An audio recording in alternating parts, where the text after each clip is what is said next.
கர்த்தருடைய பரிசுத்த நாமம் மகிமைப்படுவதாக. நம்ம எல்லோரும் இணைந்து ஆண்டவர் நம்மோடு பேசும்படியாக நம் கண்களை மூடி நம்ம ஆண்டவர் நோக்கி பார்ப்போம். அன்பின் பரலோக பிதாவே, அப்பா, இந்த நல்ல காலை வேளைக்கு உமக்கு நன்றி செலுத்துகிறோம். ஆண்டவரே, இந்த காலை வேளையில் உம்முடைய சமூகத்தில் நாங்கள் அமர்ந்திருந்து உம்மை தேட, உம்மை வாஞ்சிக்க, உம்மை தரிசிக்க, ஆண்டவரே, நீர் சொல்லும் வார்த்தைகளை கேட்டு அதற்கு நாங்கள் கீழ்ப்படிந்து காரியங்களை செய்ய தேவரே எங்களுக்கு கொடுத்திருக்கிற இந்த டுனாமிஸ் கொடுக்கைக்காக உங்கள் நன்றி செலுத்துகிறோம்ப்பா. ஆண்டவரே, நீர் எங்களோடு பேசும் பரிசுத்த ஆவியானவரப்பா, எங்களோடு இடைப்படுகிற ஒவ்வொரு காரியத்தையும் நாங்கள் சரி செய்து அப்பா, நாங்கள் காத்திருந்து பலனடைந்து உங்களுக்காக எழும்பி ஓட அநேக காரியங்களை செய்ய தேவரீர் கிருபை தருவீராக. நீங்கள்ப்பா ஆளுகை செய்யுங்க. நீங்கள் சொல்லுகிறதை நாங்கள் கேட்கும் உணர்வுள்ள இருதயத்தை எங்களுக்கு தாங்க. நன்மையும் செம்மையுமான இருதயத்தில் நாங்கள் அதை காத்து 30, 60, 100 பலன் தர எங்களுக்கு உதவி செய்யுங்க. பிசாசானவன் அப்பா அந்த வசனத்தை திருடாதபடிக்கு, ஆண்டவரே, உலக கவலைகள் அந்த வசனத்தை நெருக்கி போடாதபடிக்கு, அப்பா வேர்கொள்ளாமல் உலர்ந்து போகாதபடிக்கு எல்லா காரியத்தையும் தேவரீர் பார்த்து கொள்வீராக. இதற்கு எதிராக போராடுகிற எல்லா காரியத்தையும் இயேசுவின் நாமத்தினால் நாங்கள் அப்பா சபிக்கிறோம். ஆண்டவரே, நாங்கள் கட்டுகிறோம், அதமாக்குகிறோம். தேவரீர் ஆளுகை செய்வீராக. நீங்கள் பொறுப்படுத்திக் கொள்ளுங்கள். மீட்பர் இயேசுவின் மூலம் வேண்டிக் கொள்கிறோம் நல்ல பிதாவே, ஆமென்.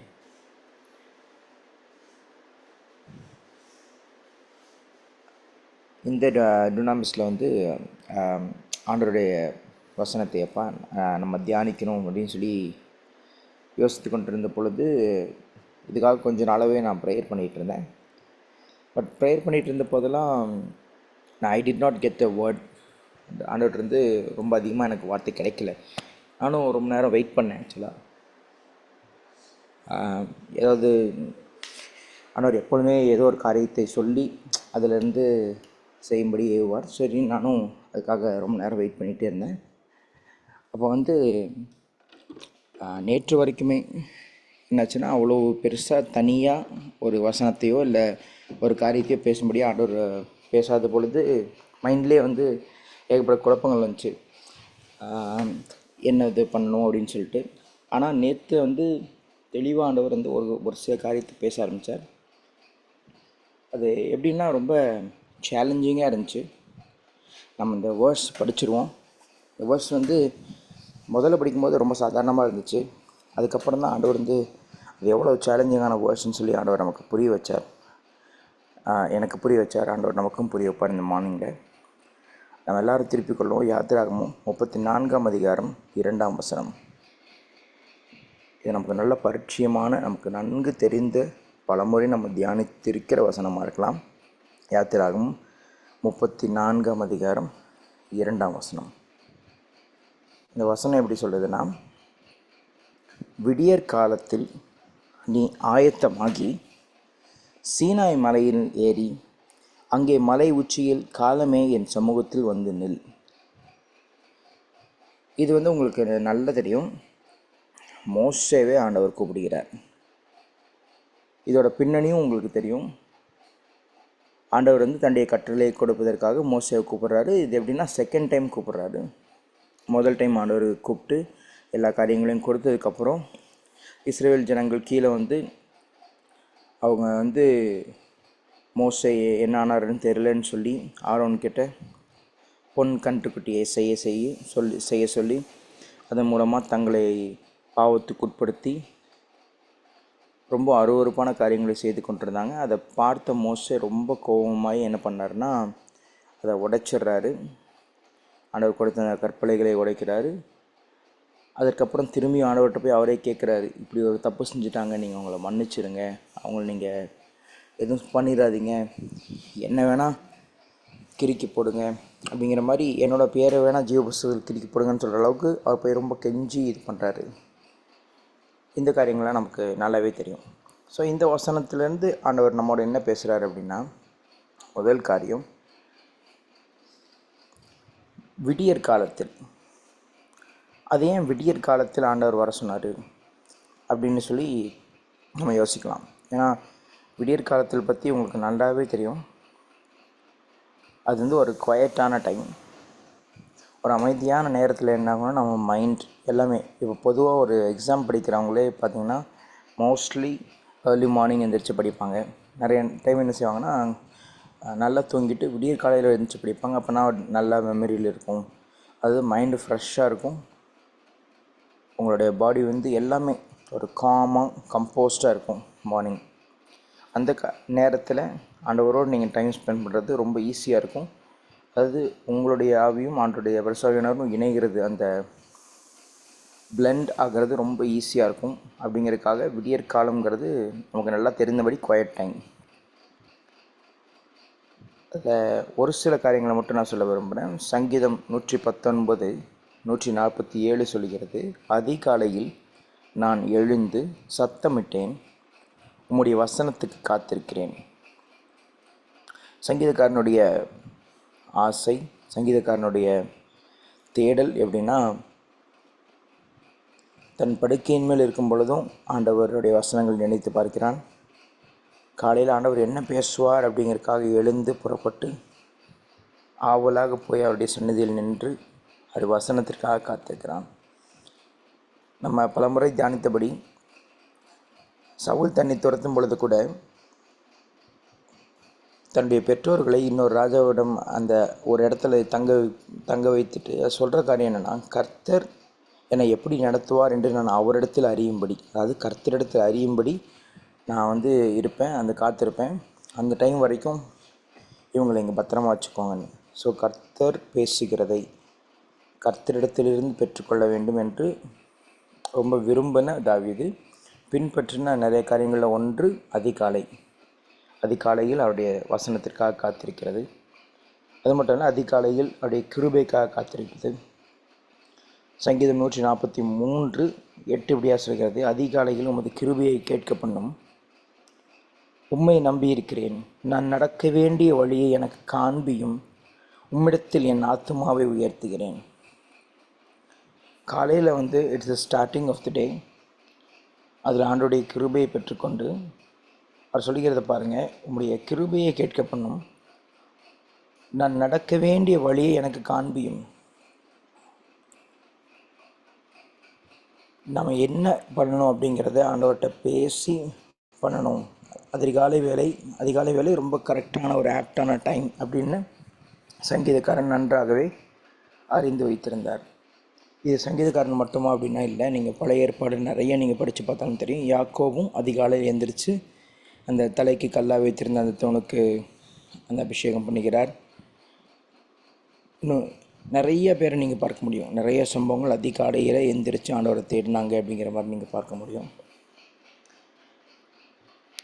முக்கியமான ஒரு வார்த்தை என்னென்னா, காலை நேரத்தில் எப்பொழுதுமே கர்த்தர் நம்மோடு பேச விரும்புவார். எப்பொழுதுமே அவர் பேசுவார். பரிசுத்த ஆவியானவர் நமக்குள்ளே இருக்கிறதுனால எப்பொழுதுமே இடைவிடாமல் நமக்கென்று ஆலோசனை கொடுக்கிறவர். நம்ம ஏதாவது ஒரு காரியத்தில் அவருக்கு பிரியமில்லாத காரியத்தை செய்யும் பொழுது நம்மை அந்த பாவத்தில் நம்ம கரெக்ட் பண்ணுகிறவர், பாவம் செய்யாதபடிக்கு நம்மை தடுக்கிறவர். உண்மையாகவே இது நடக்குது. ஆனாலும் அதிகாலை வேளையில் கர்த்தர் நம்மளை எழுப்பி விடுவார். அவர் பேசும் காரியங்களை கேட்க பண்ணுவார். இப்படியெல்லாம் சம்பவங்கள் வேதத்தில் கொடுக்கப்பட்டிருக்கா அப்படின்னா கண்டிப்பாக இருக்குது. ஏசாயா 50ஆம் அதிகாரம் 4ஆம் வசனம். ஏசாயா 50:4, இளைப்படைந்தவனுக்கு சமயத்திற்கேற்ற வார்த்தையை சொல்ல நான் அறியும்படிக்கு கர்த்தராகிய ஆண்டவர் எனக்கு கல்விமானின் நாவை தந்தருளினார். அதாவது நம்மை சந்திக்கிற நிறைய பேர் வருவாங்க, அவங்களுக்கு அந்த டைம் அவங்களோட சுச்சுவேஷன் நமக்கு தெரியாது. ஆனால் அந்த சமயத்திற்கேற்ற வார்த்தையை நம்ம எப்படி சொல்லணும் அறியும்படிக்கு கர்த்தர் அந்த நாவை நமக்கு தந்தருள்வார். அந்த வசனத்தில் அப்படியே அந்த பின்பகுதியில் படித்து பாருங்கள். காலைதோறும் என்னை எழுப்புகிறார், கற்றுக்கொள்ளுகிறவர்களைப் போல நான் கேட்கும்படிக்கு என் செவியை கவனிக்க செய்கிறார். ஸோ இது வந்து ஒரு அருமையான அனுபவம். அதாவது நிறைய நேரங்களில் நம்மை சுற்றி இருப்பவர்களுக்கு நம் கவுன்சிலிங் கொடுக்கறதுக்கு, ஏன்னா நிறைய காரியங்கள் இந்த மாதிரி காரியங்கள் மூலமாக கர்த்தரின் அன்பை நம்ம மற்றவர்களுக்கு பகிர்ந்து கொள்ள முடியும். ஒருத்தவங்க சோர்வாக இருக்காங்க, நம்ம ஒரு ஆஃபீஸ்லேயே நம்ம சோர்வாக இருக்காங்க, இல்லை நம்ம தெரிஞ்ச உறவினர்கள் ரொம்ப சோர்வாக இருக்காங்க அப்படின்னா நம்ம அவர்களோடு பேசும்பொழுது அவங்க சுச்சுவேஷனுக்கு ஏற்றபடி அந்த சமயத்திற்கேற்ற வார்த்தையை நாம் சொல்லணும்னா அது நம்ம நம்முடைய அறிவினாலேயோ நம்ம சாமர்த்தியத்தினாலேயோ சொல்லிவிட முடியாது. கர்த்தர் அப்படிப்பட்ட அறிவை, அந்த நாவை நமக்கு தந்துள்ளும் பொழுது சரியான வார்த்தை நம்ம போடுவோம். அதன் மூலமாக அவர்கள் கர்த்தருக்கு நேராக திருப்பப்படுவார்கள். அவர் காலைதோறும் என்னை எழுப்புகிறார். இந்த மாதிரி அனுபவங்கள் வேதத்திற்கு அப்பாற்பட்ட அனுபவங்கள் கிடையாது, வேதத்தில் உள்ள அனுபவங்கள். நிறைய பேர் சொன்னாவே மார்னிங் கர்த்தர் எழுப்புவதெல்லாம் நீங்கள் சும்மா நிறைய ஊழியக்காரங்க தான் சொல்லுவாங்க, பைபிள் அப்படி கிடையாது அப்படின்னு சொல்லுவாங்க. அது ரொம்பவுமே தவறு. காலையில் கர்த்தர் எழுப்புவார், கர்த்தர் கற்றுக் கொடுப்பார். கர்த்தர் கற்றுக் கொடுக்கும்படி நிறையா பேர் அதற்காக காத்திருந்து காரியத்தை கர்த்தரிடத்தில் பெற்றுக்கொண்டார்கள்ங்கிறது வேதத்தில் இருக்குது.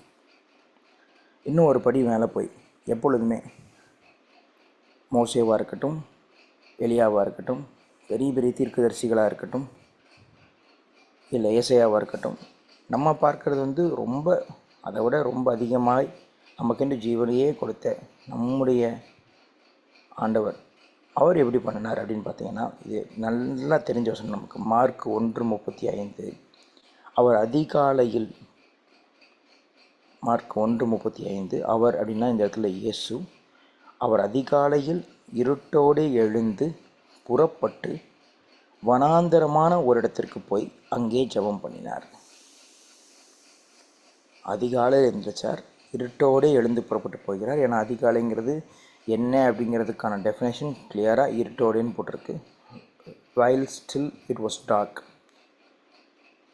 இருட்டு இருக்கணும். அந்த மாதிரி அதிகாலையில் எந்திரிக்கிறார், தனியாக போகிறார், பிதாவினிடத்தில் பேசுகிறார், தான் எப்படி எந்த காரியங்களை செய்ய போகிறார் என்பது எல்லா காரியத்தையும் கொடுத்து ஆண்டவர் பேசுகிறார். இது ஒரு பெரிய முன்மாதிரி. ஆண்டவருக்கு தெரியாத காரியம் ஒன்றுமில்லை. ஆனாலும் ஏன் பரிசுத்த ஆவியானவர் இந்த காரியத்தை நமக்கு எழுதி வைத்திருக்கிறார்னா, ஆண்டவர் எல்லா காரியத்திலையும் மனிதனாக இருக்கும் பொழுது நமக்கு முன்மாதிரியாக நடந்திருக்கிறார். கிறிஸ்துவனிடத்தில் என்னிடத்தில் கற்றுக்கொள்ளுங்கள் அப்படின்னு சொல்லி ஆண்டவர் சொல்கிறார். அவரிடத்தில் நாம் முதலாவது கற்றுக்கொள்ள வேண்டிய காரியம் இந்த அதிகாலை ஜெபம். ஸோ அதிகாலை அப்படிங்கிறதுக்கு நம்ம நிறைய காரியங்கள் பார்க்க முடியும். ஸோ விடியற் காலத்தில், இந்த வசனம் அப்படி தான் சொல்லியிருக்கு, விடியற் காலத்தில் நீ ஆயத்தமாகி. ஏன்னா விடியற் காலத்தில்ங்கும்போது it's not only about the timing. அது இது நம்மளுடைய ஃபஸ்ட்டு ப்ரையாரிட்டி யாருக்கு கொடுக்குறோம் அப்படிங்கிறது முக்கியமான காரியம். காலை எந்திரிச்சோடனே ஃபோன் எடுத்து வாட்ஸ்அப்பில் என்ன மெசேஜ் வந்திருக்கு, காலை எந்திரிச்சோடனே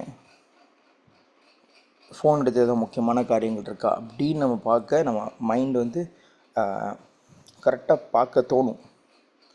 ஏன்னா அது இம்பார்ட்டன்ட்னு நமக்கு தெரியும், அது ஒரு ப்ரையாரிட்டியாக நமக்கு தெரியும். ஏதாவது வந்திருக்கா, நம்ம ஏதாவது இது பண்ணணுமா அப்படின்ற மாதிரி.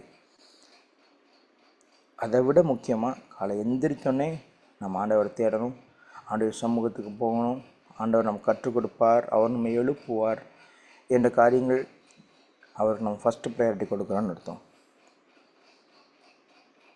விடிய காலையில் ஜெபம் பண்ண தான் ஆண்டவர் கேட்பாரா அப்படிங்கிற கேள்வியெல்லாம் நிறைய பேர் கேட்டிருக்காங்க. ஆனாலும் விடிய காலத்தில் நம்ம எந்திரிச்சு அவருக்காக காத்திருந்து அவரிடத்தில் கிருபையை பெற்றுக்கொண்டு அவரிடத்தில் நம்ம அவர் பேச நம்ம கேட்கிறது அவருக்கு நம்ம கொடுக்குற ஃபஸ்ட்டு ப்ரையாரிட்டி. முதலாவது தேவனுடைய ராஜ்யத்தையும் அவருடைய நீதியும் தேடுங்கள். First priority for God. இந்த வசனத்தில் அடுத்த வரிகள், விடியற் காலத்தில் நீ ஆயத்தமாகி. பொதுவாகவே நீ ஆயத்தமாகி அப்படின்னு சொன்னோன்னே நம்ம என்ன நினைப்போன்னா, சரி ஓகே, எப்போன்னா சும்மா அப்படியே எந்திரிச்சு ஒரு ப்ரேயருக்கு வரக்கூடாது. கண்டிப்பாக நம்ம என்ன செய்யணும், எந்திரிச்சு நம்ம நம்மளை ரெஃப்ரெஷ் பண்ணிக்கிட்டு நல்லா புறப்பட்டு வரணும். பட் ஆயத்தமாகி அப்படின்னு இந்த இடத்துல நீங்கள் கொடுக்கப்பட்டு பார்த்தோன்னா, it's not just getting ready. ஏதோ எந்திரிச்சு நம்ம நீட்டாக பல்ல விளக்கி குளித்து இதை புறப்பட்டு நீட்டாக அப்படி சமூகத்தில் உட்கார்றது அப்படிங்கிறது உண்டு, கண்டிப்பாக உண்டு. அந்த ஆயத்தத்திற்கும் மேலாக ஏதோ ஒரு காரியத்தை ஆண்டவர் இங்கே பேசுகிறார். ஏன்னா இந்த ஆயத்தம், இந்த இடத்துல கர்த்தர் சொல்கிறார், நீ ஆயத்தமாகி. இதை படிக்கும்போது நான் ரொம்ப நார்மலாக அப்படி தான், சரி ஆண்டவர் இப்படி தான் சொல்லிக்கிறார், ஆண்டவர் ஆயத்தமாகி வர சொல்கிறார் மேலே அப்படின்னு சொல்லி யோசிச்சு கொண்டே இருக்கும்போது திரும்பி ஆண்டவர் அதை படிக்க வச்சார். திரும்பி படிக்க வைத்தார். அப்போ ஆவியானவர் வெளிப்படுத்தினது என்னென்னா, கர்த்தர் மோசேவை ஏதோ ஒரு காரியத்தை செய்ய சொன்னார். அதற்கு ஆயத்தமாகி அதோடு அந்த ஆயத்தத்தோடு கூட மேலே போகணுன்னு சொல்லி ஆண்டவர் விரும்பினார். ஏன்னா 31ஆம் அதிகாரம் இந்த சம்பவம், இந்த வசனம் இருக்கிறது 34ஆம் அதிகாரம் 2ஆம் வசனம். 31ஆம் அதிகாரத்தில் நீங்கள் திருப்பி பார்த்தீங்கன்னா, சீனாய் மலை, அதாவது 18ஆம் வசனத்தில் பார்த்தீங்கன்னா, சீனாய் மலையில் அவர் மோசையோடே பேசி முடிந்த பின், அதாவது ஆண்டவர் ஆல்ரெடி மோசையிட்ட நிறைய காரியங்களை, கட்டளைகளை, எப்படி மக்கள் வாழ வேண்டும், எப்படி அவரை பின்பற்ற வேண்டும், அவருடைய கற்பனைகள் என்ன, எல்லாவற்றையும் சொல்லி முடித்த பின்பு தேவனுடைய விரலினால் எழுதப்பட்ட கற்பலகைகளாகிய சாட்சியின் 2 பலகைகளை அவனிடத்தில் கொடுத்தார். அந்த வசனம் போட்டிருக்கு 31ஆம் அதிகாரம் 18ஆம் வசனம். அவர் விரலினால் எழுதினது, அவரே கொடுத்த கற்பலகைகள் கொடுத்தார். அதற்கப்புறம் என்ன ஆகுதுன்னு உங்களுக்கு நான் ஏற்கனவே அப்போவே சொன்னேன். அது நமக்கு எல்லாம் தெரிந்த காரியங்களால அதை நான் ரொம்ப எக்ஸ்பிளைன் பண்ண விரும்பலை. இந்த ஒரே ஒரு வசனத்தை மட்டும் படிப்போம். யாத்திராகமம் 32ஆம் அதிகாரத்தில் அடுத்த அதிகாரத்தில் 19ஆம் வசனம் போட்டிருக்கு. அவன், அதாவது மோசே, பாளையத்திற்கு சமீபித்து அந்த கன்றுக்குட்டியையும் நடனத்தையும் கண்டபோது மோசே கோபம் மூண்டவனாகி தன் கையிலே இருந்த பலகைகளை மலையின் அடியிலே எரிந்து உடைத்து போட்டு. மோசே எக்ஸ்ட்ரீமாக கோவப்பட்டார். ஏன்னா எப்படி பெரிய அற்புதங்களை நடத்தி, எப்படிப்பட்ட காரியங்களை எல்லாம் அவங்களுக்கு செய்து, சிவந்த சமுத்திரத்தை 2ஆய் பிளந்து கூட்டிகிட்டு வந்து ஆண்டவரை மறந்து ஒரு 40 நாள், மிஞ்சி போனால் ஒரு 50 நாள் ஆயிருந்திருக்கலாம். ஏன்னா கர்த்தர் பேசும்படியாக மோசே போய் காத்திருக்கிறாரு. கொஞ்ச நாள் கழித்து ஆண்டவர் மேகத்தில் அவர்கிட்ட பேச ஆரம்பிக்கிறாரு. இன்னொரு 40 நாளும் குசியாமலும் குடியாமலும் எல்லாம் அங்கே இருந்து ஆண்டவரோடு எல்லா காரியத்தையும் மோசே பேசிகிட்ருக்கிறாரு. இப்படி இருக்கும் பொழுது ஒரு 40-50 நாள் கூட ஆண்டவர் பின்பற்ற முடியாமல் இருக்கிறதா அப்படின்னு சொல்லி மோசேக்கு அவ்வளோ கோபம் வருது. ஏன்னா அவ்வளோ பெரிய அற்புதங்களை கண்ணார கண்டவர்கள். ஆனால் என்ன செஞ்சார்னா, தன்னுடைய கையில் ஆண்டவர் கொடுத்த, அவர் விரல்னால் எழுதி கொடுத்த, அவர் கொடுத்த காரியத்தை மலையில் அதை வீசி அடித்து உடச்சி போட்டுறாரு. திரும்பியும் ஆண்டவர் சொல்கிறாரு, யாத்திராகமம் 32ஆம் அதிகாரத்தில்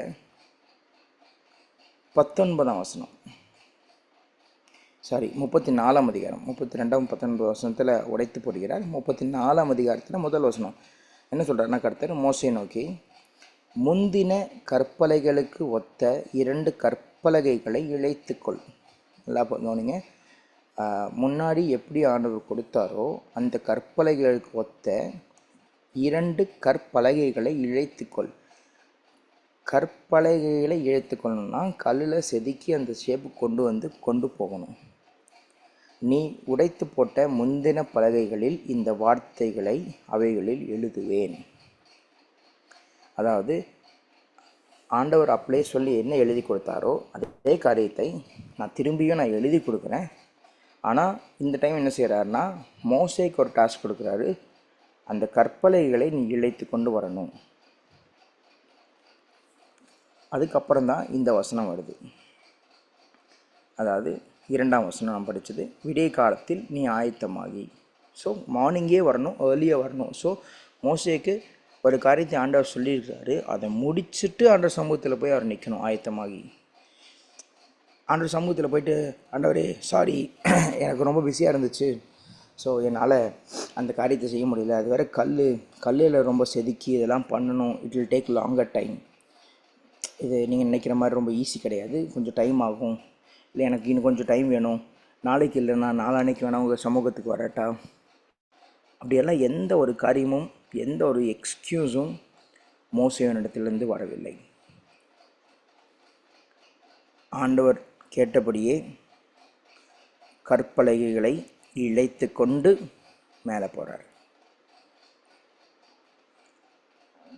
ஸோ நம்ம இதுலேருந்து ஆண்டவர் நமக்கு சொல்லிக் கொடுத்த காரியம் என்ன, ஆண்டவர் நிறைய காரியங்களை நம்மிடத்தில் செய்ய சொல்கிறார். ஆண்டவர் நிறைய காரியத்தில் நம்மளும் ஆண்டவர்கிட்ட நிறைய கமிட் பண்ணிக்கிறோம். ஆண்டவரே நான் இதை செய்கிறேன், நான் அதை செய்கிறேன் அப்படின்னு சொல்லிட்டு ஏகப்பட்ட காரியத்தை நம்ம கமிட் பண்ணுறோம். நம்ம ஆண்டவருடைய சமூகத்தில் எப்படி போய் நிற்கிறோம்? எக்ஸ்கியூஸ் சொல்லியிருக்கலான்னு இருக்கிறோமா? இல்லை அதை பற்றி நம்ம கவனமே இல்லாமல் இருக்கிறோமா? இல்லை அவருடைய சமூகத்திற்கு நம் எழுந்து புறப்பட்டு வரும் பொழுது ஆண்டவரிடத்தில் நம்ம என்னெல்லாம் செய்வோன்னு சொன்னோமோ அதை செய்து முடித்தவர்களாக வருகிறோமா? இல்லை அதை செய்து கொண்டிருக்கிறோமா? Is it in progress or is it finished? இல்லை நம்ம அதை ஆரம்பிக்கவே இல்லையா? ஏன்னா இந்த காரியத்தை ஆண்டவர் கற்றுக் கொடுக்கும் பொழுது ரொம்ப ப்ராக்டிக்கலாக நிறைய காரியத்தை என்னை யோசிக்க வச்சார் ஆண்டவர். நம்ம நிறைய காரியங்களை ஆண்டவருக்காக செய்வோம் என்று இந்த மினிஸ்ட்ரியில் நம்ம ஊழியத்தில் நம்ம ஓட்டத்தில் நம்ம நிறைய காரியங்களை பேசுகிறோம். இன்னும் ரொம்ப ஸ்பெசிஃபிக்காக சொல்லணுன்னா நம்ம ஃபாலோஅப்கான காரியங்கள், இன்னும் நம்ம மீட்டிங்க்கான அந்த நோட்டீஸ் அடிக்கிற காரியங்கள், ஃபெலோஷிப் ஃபாலோஅப் காரியங்கள், இன்னும் ஏகப்பட்ட காரியங்களை நம்ம டிஸ்கஸ் பண்ணோம். ஆனால் வாட் இஸ் த ப்ராக்ரஸ்? ஆண்டவருடைய சமூகத்தில் அமர்ந்திருந்து ஆண்டவர் முன்பாக நம்ம எல்லாருமே சேர்ந்து ஆண்டவருக்காக இதை செய்வோம் என்று சொன்ன காரியங்கள். ஆனால் வாட் இஸ் த ப்ராக்ரஸ்? இதை ஆண்டவர் கேட்கும் பொழுது நான் எங்கிட்ட கேட்டுட்டேன், what step have I taken? நான் இதற்கு என்ன காரியத்தை செய்தேன்? கர்த்தர் மோசேல சொன்னார், கற்பலகைகளை இழைத்து கொண்டு வானா, இழைத்து கொண்டு மோசே மேலே போனார். ஸோ மோசே did not give any excuse. மோசேவுக்கு அநேக எக்ஸ்கியூஸ் சொல்லியிருந்திருக்கலாம். இல்லை நான் நாளைக்கு செய்கிறேன், நாளான்னைக்கு செய்கிறேன், இல்லை நான் இன்னும் கொஞ்சம் டைம் கொடுங்க அப்புறமா வரேன், எத்தனையோ காரியங்களை சொல்லியிருக்கலாம். ஒன்றுமே சொல்ல. ஏன்னா நீங்கள் நல்லா படித்து பார்த்தீங்கன்னா மோசே காலையில் ஆண்டவர் விடிய காலையில் கூப்பிட்றாரு, எழுந்து புறப்பட்டு போயிடுறாரு. That means that is done.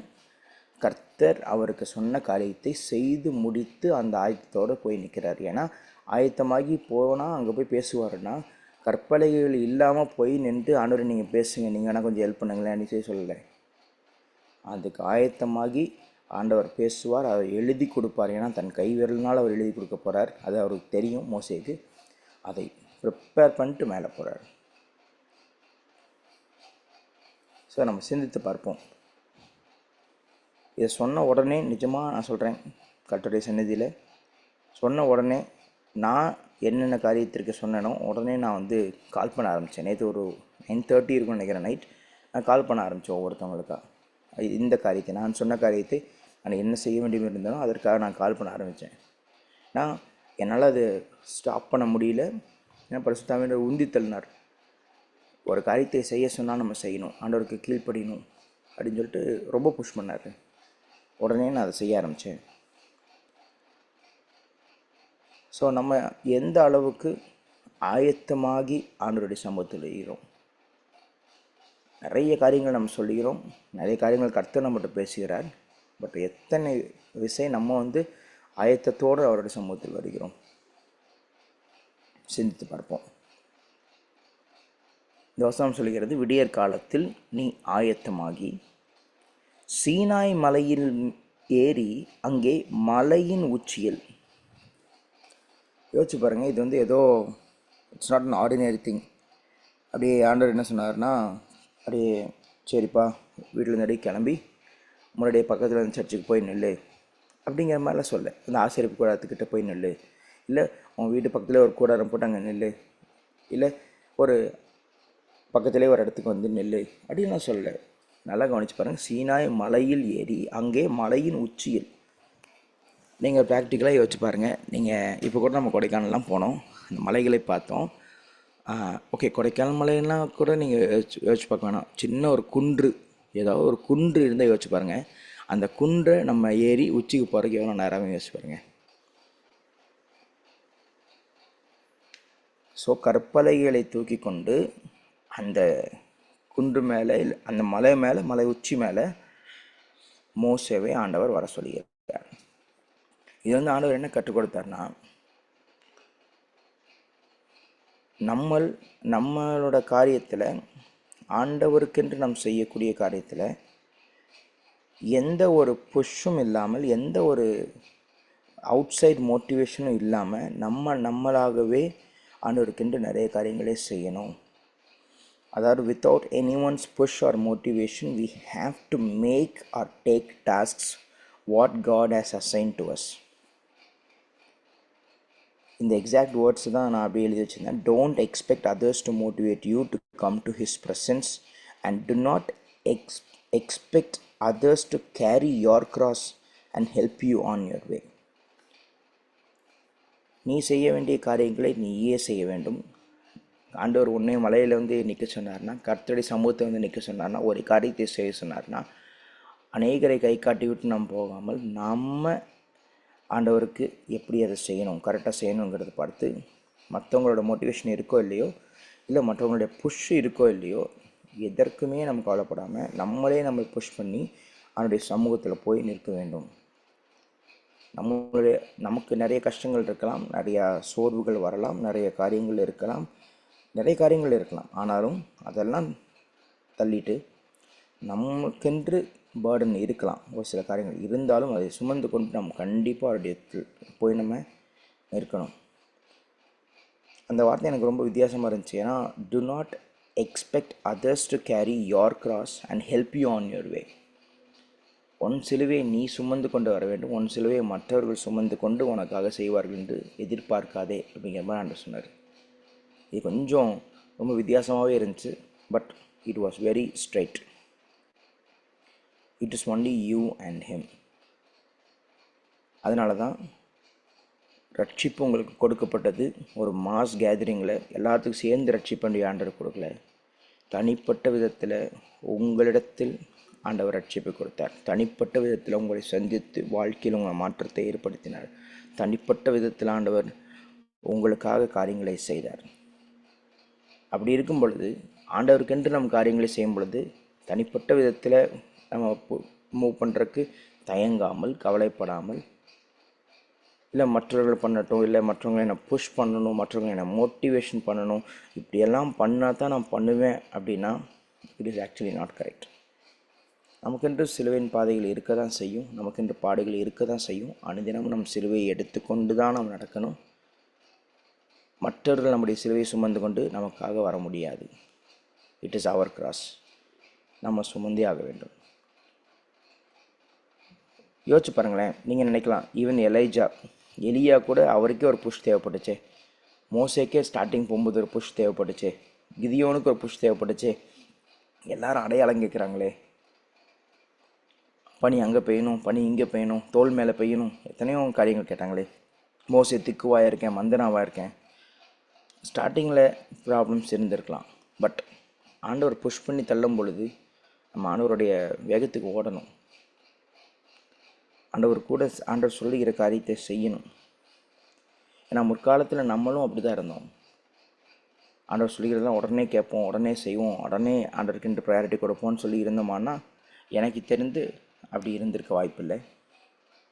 ஆனால் இப்பொழுது ஆண்டவருக்கென்று நம்ம கமிட் பண்ணி நம்ம வாழ்க்கையை வாழும் பொழுது, அவருக்காக ஓட்டத்தை ஓடும் பொழுது, அவருக்காக ஒரு தரிசனத்தில் இணைந்து நம்ம செயல்படும் பொழுது, இன்னும் நம்ம அந்த பழைய ஸ்டார்டிங் ஸ்டேஜில் இருந்துட்டு நம்மளை புஷ் பண்ணணும். மோசேக்கிட்ட ஆண்டவர் முதல்ல சொல்லும்போது எவ்வளோ காரியங்கள் புஷ் பண்ண வேண்டி இருந்துச்சு. கடைசியில் நீ ஆரோனை கூட்டிகிட்டு போ, ஆரோன் உனக்கு வாயாக இருப்பான்னு சொன்னார். அந்த அளவுக்கு ஆண்டவரை மோசே புஷ் பண்ண விட்டார்.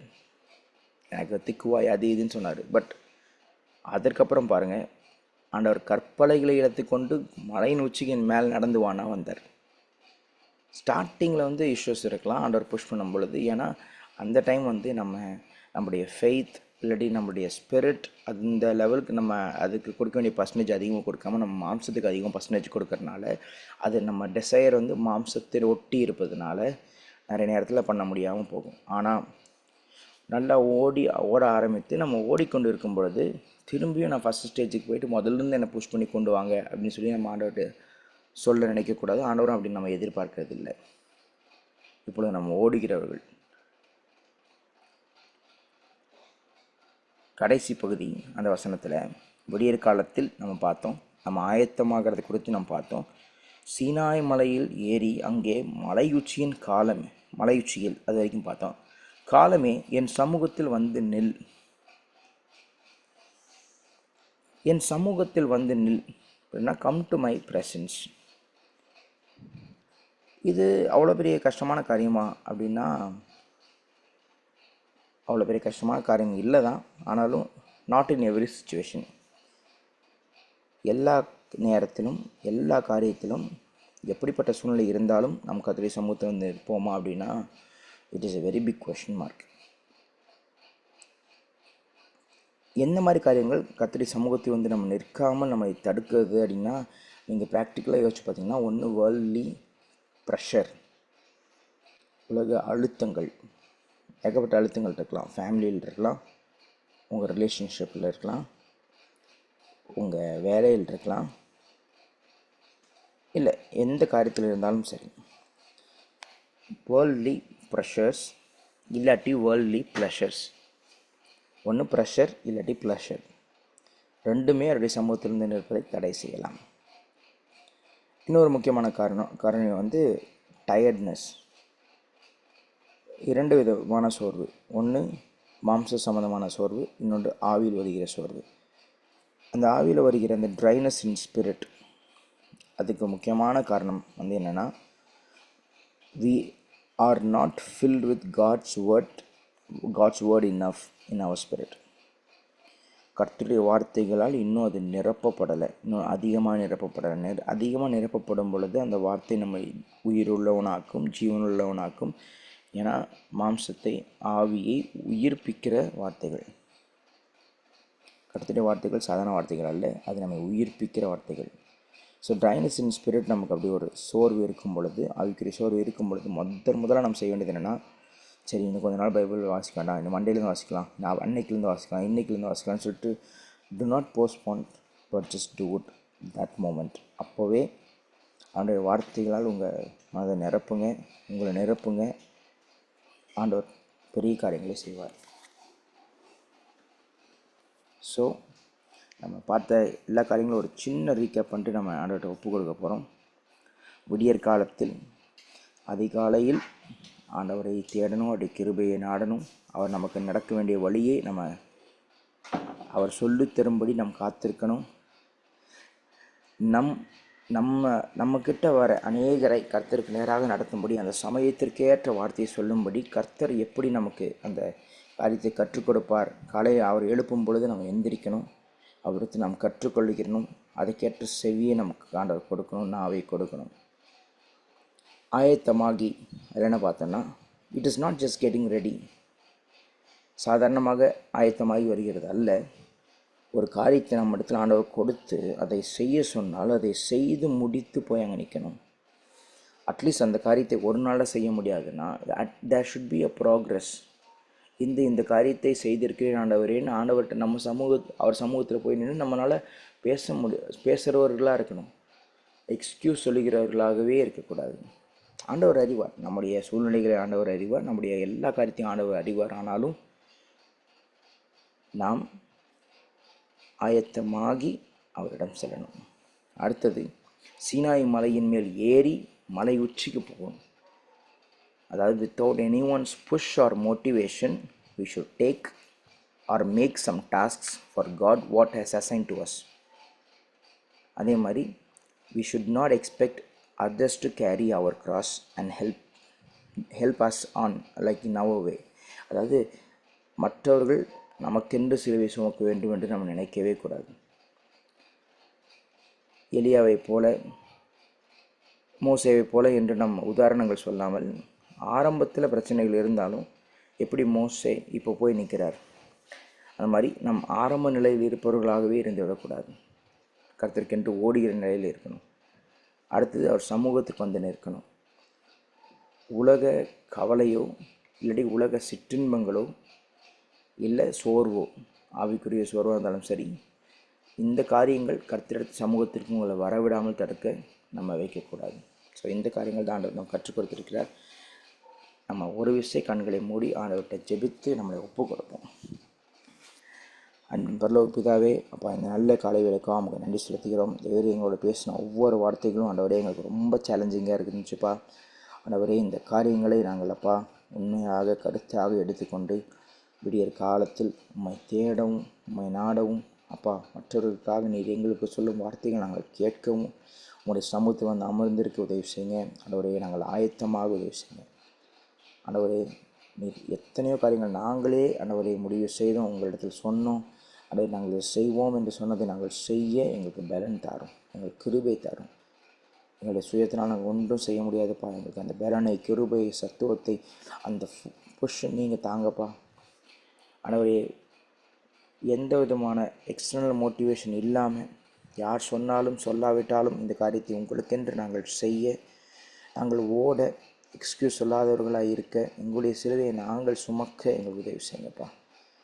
எந்த உலக பிரகாரமான காரியங்களும், எந்த கவலையோ, எந்த களிப்போ, இல்லை எந்த சோர்வோ உம்முடைய சமூகத்தை விட்டு எங்களை பிரிக்காதபடி எங்களை பாதுகாத்துக்கொள்ளும். தேவரீருக்காக நாங்கள் ஓடுகிறவர்களாக இருக்க உதவி செய்யுங்கப்பா. எந்த ஒரு காரியத்தில் நாங்கள் ஸ்டாக்னண்டாகி நின்று விடாதபடி இந்த உதவி செய்யுங்க. நாங்கள் ஓடுகிறவர்கள் போல அவரே உங்களுக்கென்றப்பா செயல்படுகிறவர்களாக வாழ உதவி செய்யுங்க. நீங்கள் இணைந்து ஒவ்வொருத்தவங்களையும் ஆண்டவரே உடைய சமூகத்தில் ஒப்படைக்கிறேன். ஆண்டவரே, ஒவ்வொரு இண்டிவிஜுவல்ஸ்க்கு நீங்கள் பேசியிருப்பீங்க என்பதை விசுவாசிக்கிறோம். நாங்கள் எதற்கு ஆயத்தமாகி எதை செய்து முடித்தவர்களாக உங்களுடைய சமூகத்தில் வர வேண்டுமோ அதை செய்து முடித்தவர்களாக உங்களுடைய சமூகத்தில் வந்து நின்று ஆண்டவரிடத்தில் கற்றுக்கொண்டு இன்னும் அதிகமாக ஓட, வெகு தூரம் ஓட, உங்களுடைய கிரியைகளை அப்பா நீர் விரும்பும் காரியங்களை செய்து முடிக்க எங்களுக்கு உதவி செய்யுங்க. பரிசுத்த ஆவியானோட தாமே ஆளுகை செய்வீராக. மீட்பர் இயேசுவின் மூலம் வேண்டிக் கொள்கிறோம் எங்கள் ஜீவனுள்ள நல்ல பிதாவை. ஆமேன். என் ஆத்துமாவே கர்த்தரை ஸ்தோத்திரி, என் முழுவதுமே அடைய பரிசுத்த நாமத்தை ஸ்தோத்திரி. என் ஆத்துமாவே கர்த்தரை ஸ்தோத்திரி, அவர் செய்த சகல உபகாரங்களை மறவாதே. ஆமேன். Thank you and God bless you.